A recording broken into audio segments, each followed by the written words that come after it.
Ahmedabad Sabarmati jail ખાતે અલગ અલગ વ્યસનોથી થતા શારીરિક સામાજિક નુકસાનો દર્શાવતા વ્યસન મુક્તિ પર નાટ્ય કાર્યક્રમ યોજવામાં આવ્યો હતો, જેથી વ્યસન મુક્તિ બાબતે કેદીઓમાં જાગૃતતા ફેલાય।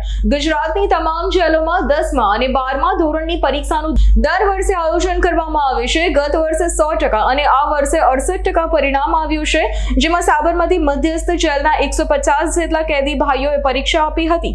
પરીક્ષાને લગતી તૈયારીઓ માટે બંદીઓને IGNOU અને BAQU બંને શૈક્ષણિક સંસ્થાઓનો સાથ સહકાર મળતો રહ્યો છે। કેદી ભાઈઓને નવી કળા રોજગારલક્ષી કામો પણ શીખવાડવામાં આવે છે, જેથી તેમને સજા પૂર્ણ થયા બાદ સામાન્ય જીવનમાં રોજગાર મળી રહે। આજ રોજ અમદાવાદ સેન્ટ્રલ જેલ ખાતે સમાજમાં જે દૂષણ છે વ્યસન મુક્તિનું એ બાબતમાં આ વિષય ઉપર એક નાટક યોજવામાં આવેલું છે। આ નાટકમાં લગભગ 15 થી 20 જેટલા બંદીવાન ભાઈઓ ભાગ લીધેલા છે।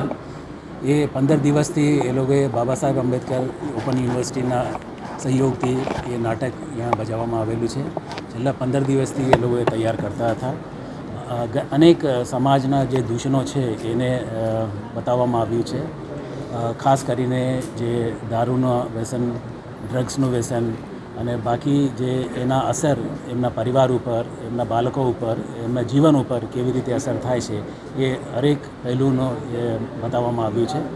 હું તમામ બંદીવાન ભાઈઓ જે એમાં ભાગ ભજવેલું છે એમને ખૂબ ખૂબ અભિનંદન આપું છું અને એમને પ્રોત્સાહિત કરવા માટે અને આ સંદેશો આખા સમાજમાં લઈ જવા માટે એ લોકોને ખૂબ ખૂબ અભિનંદન આપું છું।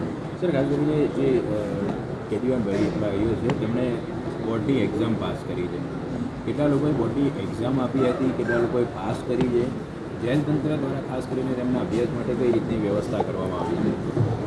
દરેક વર્ષે આપણે આ બંદીવાન ભાઈઓ માટે 10મી અને 12મી પરીક્ષાનું આયોજન અહીંયા કરતા હોઈએ છીએ અને દર વર્ષે લગભગ 150થી 200 જેટલા બંદીવાન ભાઈઓ જુદા જુદા જેલોથી આખા રાજ્યમાં એ લોકોએ પરીક્ષા આપતા હોઈએ છીએ।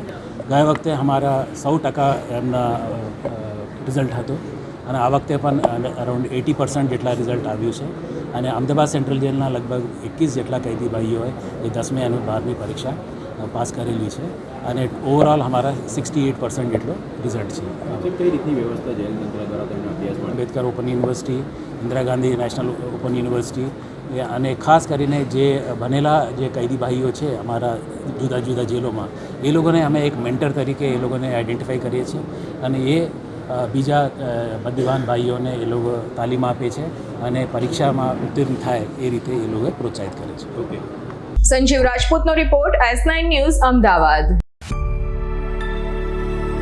અમારી તમામ માહિતીથી અપડેટ રહેવા માટે જોડાયેલા રહો S9 ન્યૂઝ સાથે।